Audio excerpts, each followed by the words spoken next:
I wanted to ask, a couple days ago, the president announced that he was withdrawing the nomination of Jared Isaacman to lead NASA, citing a thorough review of prior associations. I wondered, why did this review happen just now, after the nominee was so far into the process? And can you explain the president's thinking on who he might choose? Look, the president reserves the right to nominate individuals to key administration posts. He also reserves the right to remove those individuals if he chooses, just like he reserves the right to fire anybody in the executive branch that he wants. Brian. Thank you, Caroline.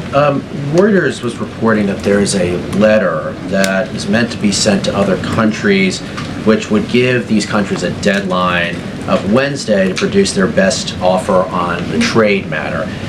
Why does the administration feel the need to send this letter? And I have one more follow-up on trade. Sure, I can confirm the merits in the content of the letter. USTR sent this letter to all of our trading partners just to give them a friendly reminder that the deadline is coming up. And they are in talks. Ambassador Greer, Secretary Bessent, Secretary Lutnick are in talks with many of our key trading partners around the globe. As you know, Brian, I know the Wall Street Journal has covered this quite heavily.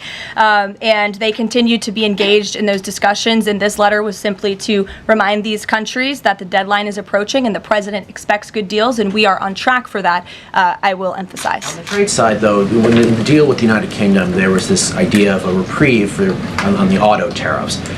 Is the president looking to do another similar deal on the sector-by-sector reduction in tariffs, or is this more going to be deals related to the reciprocal tariffs that were announced months ago? Well, as I've said previously from the podium, and the president has discussed as well, each country has unique advantages, unique challenges to it based on their markets and what they export to us and what we export to them. And so that's why the president smartly advised his trade team to engage in tailor-made deal-making. And we saw that with the United Kingdom, and we will see that with other countries as well. Kate, does the president support the Senate moving forward with a bill imposing heavy sanctions on Russia? Look, the president has spoken about his position on sanctions on Russia. He has smartly kept this as a tool in his toolbox if necessary, but I think the Senate and everyone on Capitol Hill respects the president as the commander-in-chief for a reason. And as you know, Russia and Ukraine engaged in direct talks yesterday. That was at the encouragement of this president when he spoke to both leaders of both countries via phone just a couple of weeks ago. And so I would just like to remind everybody how far we have come in just 4 months. I mean, it was inconceivable last year at this time for Russia and Ukraine to be engaged in direct talks. And it's because of the president's insistence and determination to get this war to an end that these countries sat down yesterday. So he's willing to use sanctions if he needs them, and the Senate and the Capitol Hill understand that the president is the commander-in-chief and he's leading United States foreign policy as he should. And on Iran, the president said that the U.S. would not allow for any uranium enrichment, but the proposal offered to the Iranians reportedly allows for low levels of enrichment. Can you explain that discrepancy? I'm not going to comment on alleged details of the report. We're not going to negotiate through the media out of respect for these ongoing discussions and negotiations that Special Envoy Witkoff is leading. The president made his position very clear on Truth Social last night. In fact, it couldn't be any more clear, and I would reiterate that's his position. Special Envoy Witkoff sent a very detailed and acceptable proposal to the Iranian regime that the president hopes they will accept. And if not, they will face grave consequences, as the president himself has reiterated. Sure. Thanks, Caroline. A couple of things, if I may. Firstly, can you confirm whether or not President Trump is going to be going to the NATO summit in The Hague later this month? I can confirm he will be going to the NATO summit, yes. Okay, great, thanks. And another question on the Netherlands, in fact. Just wondering if you have any reaction to the collapse of the Dutch government there after the anti-EU and anti-Islam leader Geert Wilders, who's been described as the Dutch Trump, pulled out of the government there. I don't have a comment on that, but certainly we should and we will get you one, okay? Thanks. You're welcome. Brett. Thanks, Caroline. I wanted to ask, a couple days ago, the president announced that he was withdrawing the nomination of Jared Isaacman to lead NASA, citing a thorough review of prior associations. I wondered, why did this review happen just now, after the nominee was so far into the process? And can you explain the president's thinking on who he might choose? Look, the president reserves the right to nominate individuals to key administration posts. He also reserves the right to remove those individuals if he chooses, just like he reserves the right to fire anybody in the executive branch that he wants. And so a new replacement for NASA will be announced very soon, as the president himself said. Was there something in particular that came up that caused the president concern with this nomination? The president wants to ensure that all of his nominees are aligned fully with the America First mission of this administration. And again, he will be announcing a replacement very soon. Andrew, go ahead. Thank you, Caroline. You're welcome. It's been just about a month since President and Prime Minister Starmer I announced... can't see you all the way back there. Phil's head is in the way.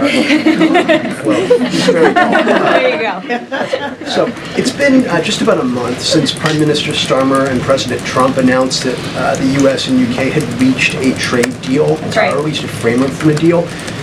Now there are at least some conservative MPs in London who are complaining that Parliament has not yet seen the text of any deal. So I'd like to ask you from this side of the pond, is there a text for the deal ready to be released, submitted, and if not, when can we expect it? And then I have one more. There's most definitely text with this deal. There is language that this side has seen. You'll have to ask the UK Parliament why they haven't seen it from their own government. I obviously can't answer that question. And on Jonathan, Caroline, one more on Ukraine, Go ahead, please. Jonathan. Sure, go ahead. On Ukraine, it's been a couple of days since Ukraine made that audacious drone strike on Russian airfields. The president hasn't said a word about it, and usually he's not shy about making his thoughts known Don't you on love that? the war, or it's not bad, on the war or any other subject. What have you heard from him on this audacious drone strike? Is he surprised? He said that Zelensky didn't have the cards when they met in the Oval Office a few months back. Does Zelensky possibly have some cards that the president hadn't known about? Look, the president's thinking on the Russia-Ukraine war as it stands, I spoke to him about it just this morning, is he remains positive at the progress that we've seen. Again, he urged both leaders to sit down and talk directly with one another, and they did that. Russia handed over a memorandum of peace, or a peace plan, or a suggestion of one, I understand, to the Ukrainian side. They also agreed upon the exchange of prisoners or hostages from each other's countries. So he remains positive about the progress that we're seeing, but he also is a realist, and he realizes these are two countries that are at war and have been for a long time because of his predecessor's weakness and incompetence. So he's working hard to solve this conflict, and that's where his mind is right now on it. Jonathan, go ahead. Thank you. Same topic, just to put a finer point on it. Does President Trump approve of Ukraine's decision to strike nuclear-capable bombers in Russia?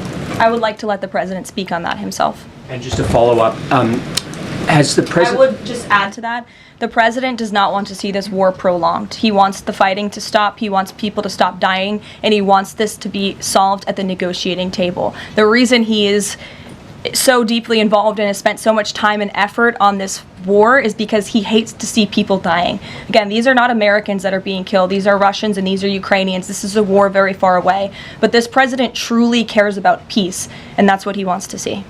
What is President Trump doing to ensure that a similar internal drone attack doesn't happen here in the US, given this was done at pretty low cost, very stealthily?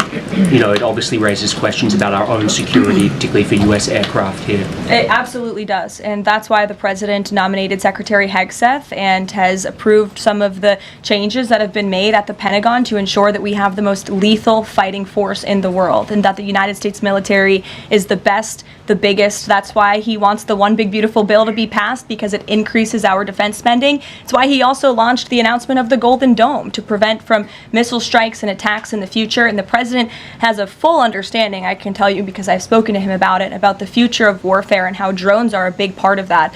And I will not get ahead of our policy team, but I think you can expect to see some executive action on that front in the very near future. Caroline. Caitlin. Two questions for you as well. On the Big Beautiful Bill, you said recently that it is, quote, blatantly wrong to say that it adds to the deficit. You essentially said that an estimate from the Congressional Budget Office and other scorekeepers you believe are wrong.